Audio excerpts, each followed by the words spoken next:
Hello, मैं हूं हरप्रीत। आज एक बहुत ही इम्पॉर्टेंट टॉपिक के बारे में बात करने वाली हूं।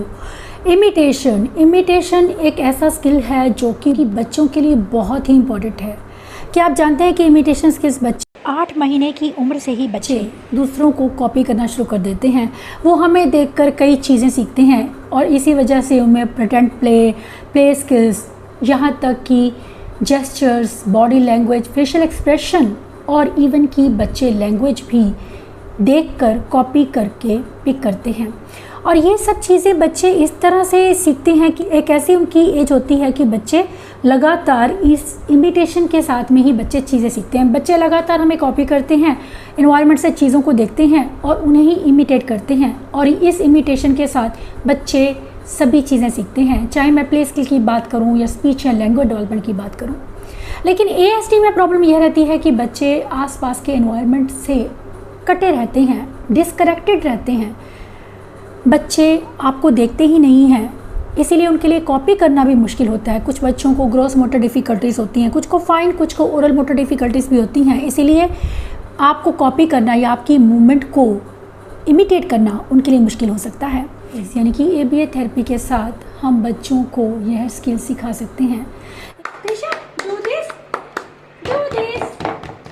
इमिटेशन स्किल्स से बच्चों में ना सिर्फ दूसरों को देखना बल्कि वो हमसे कनेक्ट होते हैं, इसके साथ ही वो बहुत सी चीज़ें सीखते हैं।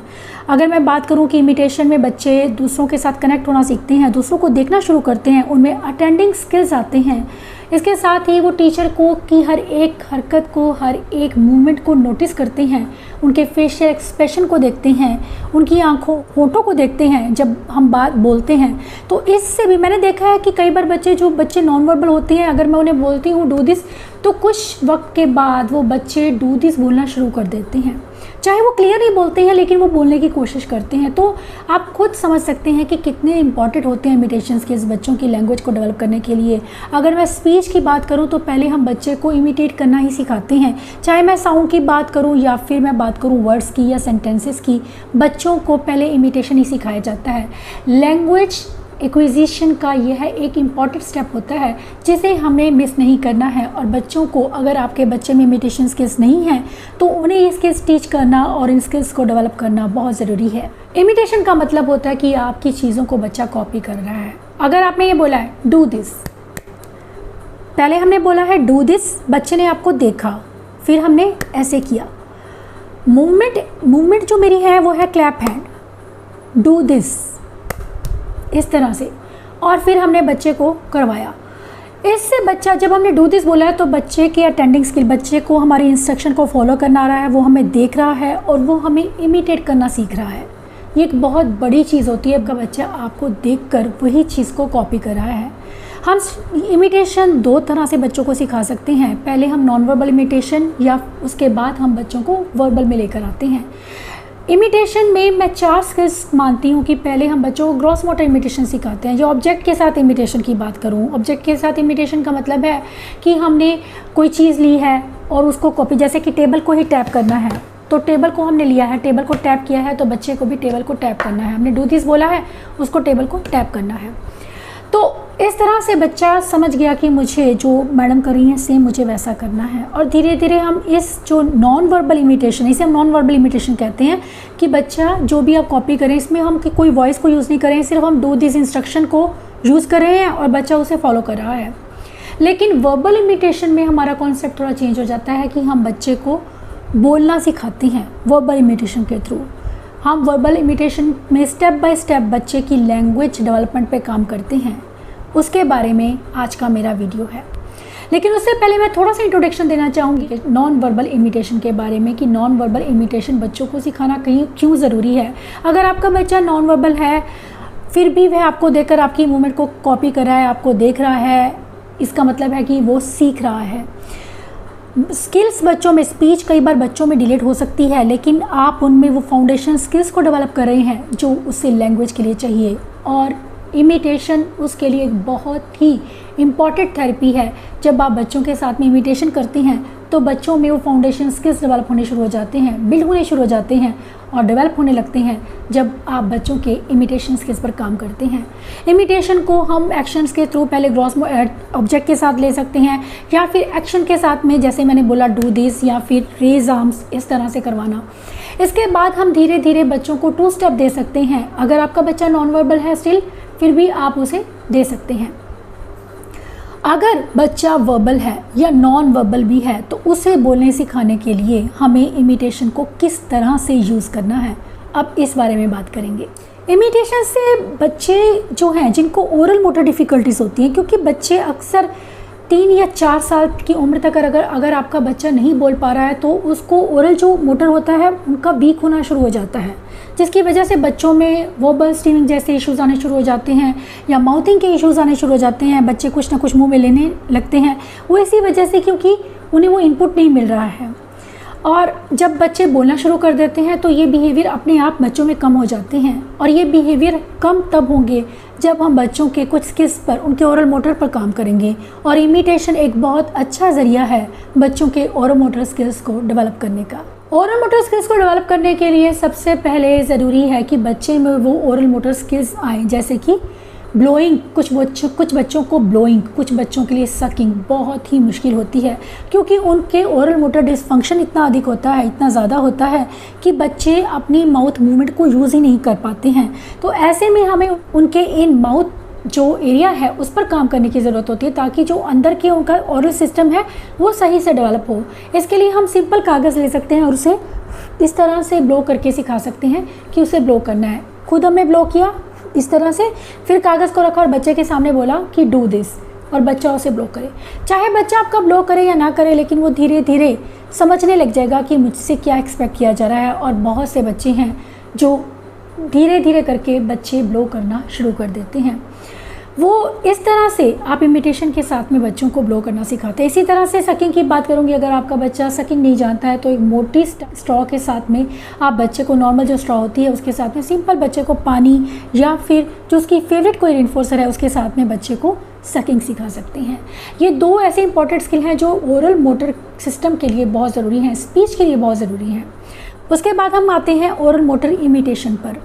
ओरल मोटर इमिटेशन क्या है? ओरल मोटर इमिटेशन का मतलब होता है कि बच्चे को मुंह खोलना सिखाना। मैंने एक वीडियो आपसे शेयर किया था आज से लगभग 2-3 साल पहले इमिटेशन के ऊपर, जिसमें मैंने बताया था कि नॉन वर्बल इमिटेशन पर कैसे काम करना है। जो आज का मेरा वीडियो है वो टारगेट करेगा वर्बल इमिटेशन, बच्चों में स्पीच और लैंग्वेज कैसे डेवलप की जाए इमिटेशन के साथ में। उसमें मैंने सिखाया था कि अगर आपका बच्चा नॉन वर्बल है तो किस तरह से आप उसे डेली लिविंग स्किल्स सिखा सकते हैं, उसे अपनी सेल्फ केयर स्किल्स सिखा सकते हैं, या उसे खाना या फिर और चीज़ें सिखा सकते हैं, सोशल बिहेवियर सिखा सकते हैं। तो ये सब चीज़ें आप नॉन वर्बल इमिटेशन के थ्रू सिखा सकते हैं। वर्बल इमिटेशन, जिसे हम ओरल मोटर इमिटेशन भी कहते हैं और वर्बल इमिटेशन भी कहते हैं, इससे आप बच्चों को बोलना सिखा सकते हैं, उनकी लैंग्वेज डेवलपमेंट पे काम कर सकते हैं। स्टेप बाय स्टेप ये करेंगे। मैंने जैसे कि बताया कि पहला हमारा फर्स्ट स्टेप था वो था बच्चों को ब्लोइंग और सकिंग सिखाना।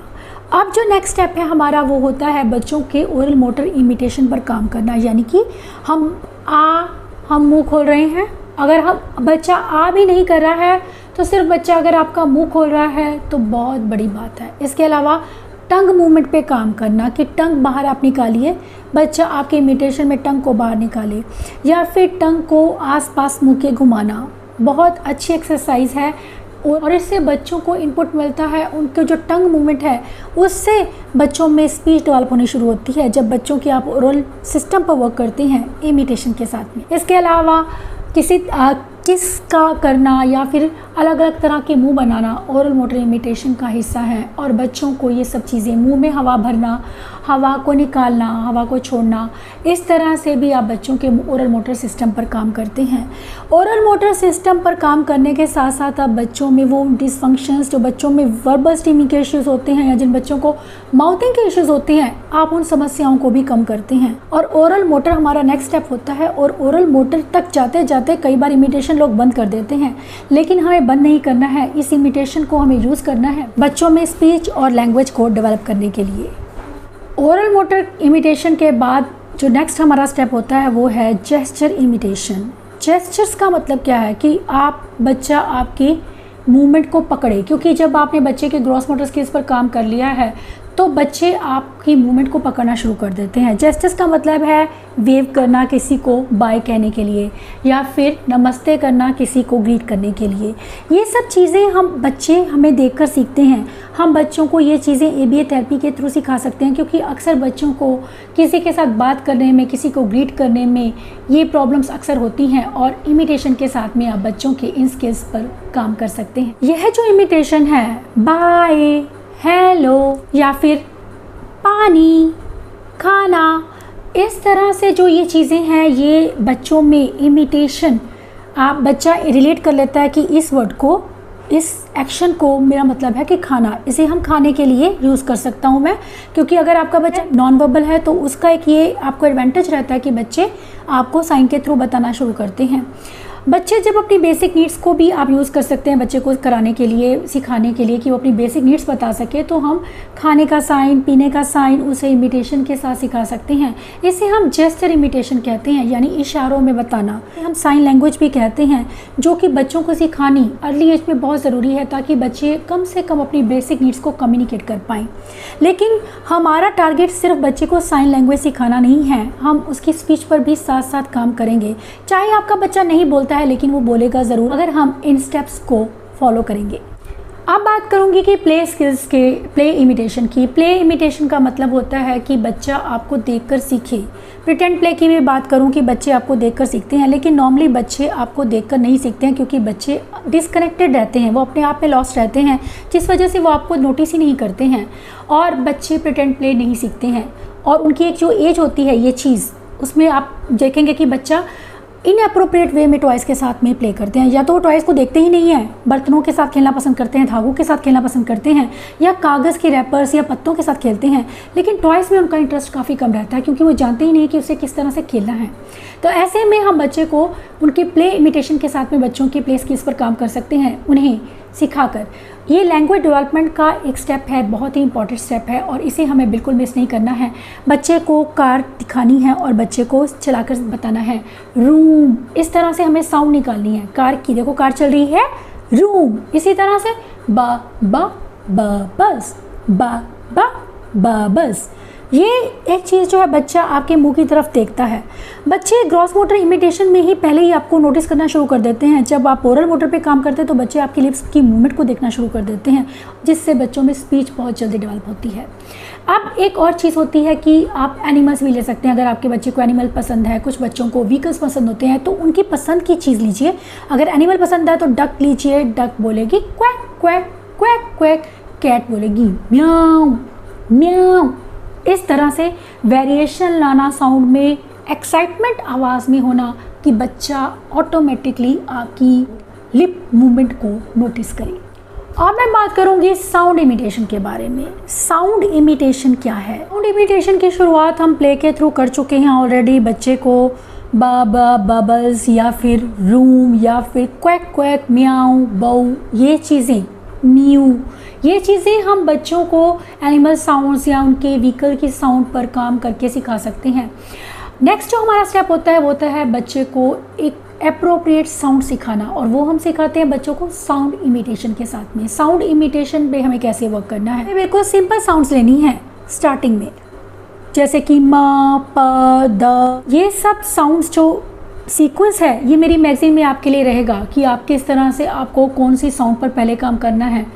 जो इजी होती हैं उन साउंड पे हमें पहले काम करना है। अलग अलग तरह की होती है, कुछ कॉन्सोनेंट्स, कुछ में कॉन्सोनेंट और वॉल मिक्स होते हैं, तो ये चीज़ें हमें बड़े ध्यान से करवानी है बच्चे को कि ईजीएस्ट वन से हम शुरू करें।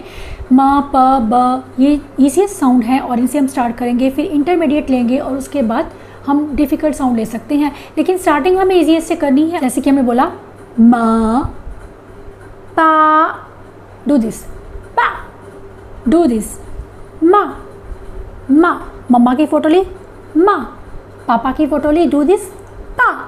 तो तो बच्चे उन चीज़ों को बोलना शुरू कर देते हैं, स्पेशली जब आप फ़ोटो साथ में रख रहे हैं तो ये और भी अच्छी बात होती है, बच्चों में साउंड और स्पीच बहुत जल्दी डेवलप होती है। ये थी इमिटेशन में पहले जेस्चर्स, ग्रॉस मोटर स्किल्स पर काम करना, उसके बाद बच्चों को नॉन स्पीच साउंड सिखाना या फिर प्ले स्किल्स पर काम करना, उसके बाद उनके साउंड इमिटेशन पर काम करना। अब बारी आती है बच्चों को वर्ड इमिटेशन सिखाने की। अगर आपका बच्चा साउंड बोल लेता है तो उसे किस तरह से साउंड को ज्वाइन करके वर्ड बनाना है, इस पर काम करेंगे। वर्ड इमिटेशन एक बहुत बड़ा स्टेप होता है बच्चों की स्पीच और लैंग्वेज डेवलपमेंट का, क्योंकि लैंग्वेज डेवलपमेंट एक लैडर की तरह होती है, एक सीढ़ी की तरह होती है। इसमें हमें स्टेप बाय स्टेप चलना है, कोई जल्दबाजी नहीं करनी है, कोई स्टेप हमें मिस नहीं करना है।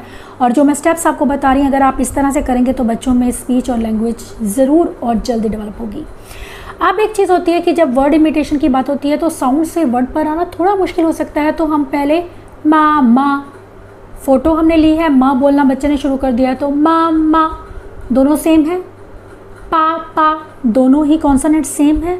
तो ये एक चीज़ हमें देखनी है कि सेम हो। उसके बाद धीरे धीरे पानी, क्लास दिया पानी, बॉटल ली पानी की, पानी।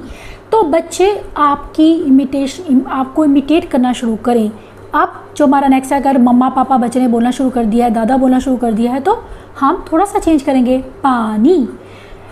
स्टेप बाय स्टेप अगर हम बच्चे को सिखाते हैं तो बच्चे ज़रूर सीखते हैं। कई बार हम एकदम से मुश्किल बच्चों को वर्ड दे देते हैं तो वो बच्चे पिक नहीं कर पाते हैं। तो हमें कोशिश करनी है कि हम बच्चों को सिंपल से सिंपल वर्ड से स्टार्ट करें और उसे धीरे धीरे करके उसमें कुछ नया ऐड करते जाएं।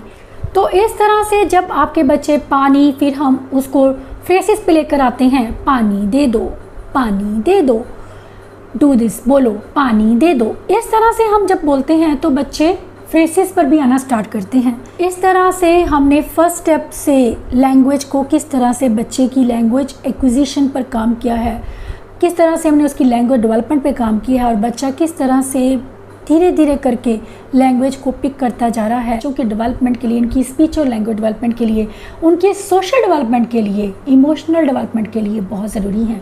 क्योंकि बच्चे जब आपको देखना शुरू कर देते हैं, बच्चे आपसे कनेक्ट होना शुरू कर देते हैं, अपने आसपास के एनवायरनमेंट से भी कनेक्ट होने लगते हैं। तो इमिटेशन ना सिर्फ बच्चों में स्पीच और लैंग्वेज को डेवलप करता है, बल्कि वो डेवलप करता है उनके साथ में आपका कनेक्शन बनाने में, उन्हें एक एनवायरनमेंट के साथ जोड़ने में और उन्हें सीखने में। बच्चे जब एनवायरनमेंट से जुड़ने लगते हैं तो उनका अपने आप में लॉस्ट रहना, उनमें स्टीमिंग के बिहेवियर्स होना या वर्बल इमिटेशन होना कम होने लगता है और बच्चे स्पीच, एक जिसे हम फंक्शनल स्पीच कहते हैं, मीनिंगफुल स्पीच बोलना शुरू करते हैं। अगर आप इस तरह से स्टेप बाय स्टेप इन चीज़ों को, इन फेसेस को फॉलो करते हैं तो बच्चों में स्पीच और लैंग्वेज डेवलप करना कोई मुश्किल बात नहीं है। ASD में ABA थेरेपी के साथ में बच्चों के इन स्किल्स पर काम कीजिए, आपको रिजल्ट्स 100% मिलेंगे। Thanks for watching.